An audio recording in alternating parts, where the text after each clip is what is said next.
This here is an aerial splitter. The signal goes into here and it comes out of these two here, each split by half.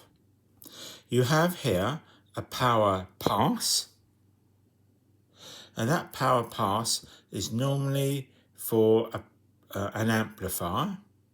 So if you have an amplifier this end here, before it goes to the aerial, you can have a power unit in either one of these to drive the amplifier that would be on the end of here.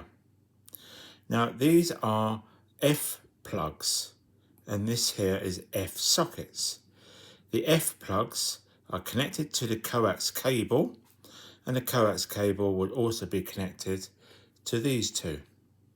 These would go down to your TV or to your hi-fi or to whatever the system is that you've connected it to. Now here you have a signal frequency. It's between 5 megahertz and 2400 megahertz. So this can be used for satellites as well. This here, these are for an earth connection. So if you do need to earth this whole unit, you can use one of these.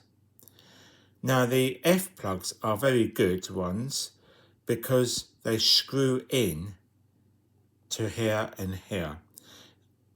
The coax plugs that you sometimes get, they are push connections and therefore can be removed quite easily.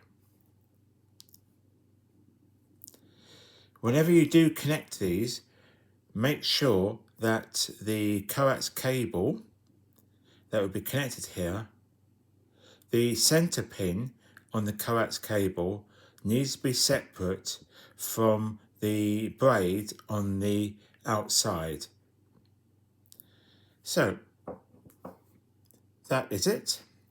Thank you for watching, and if you can, please share, like and subscribe.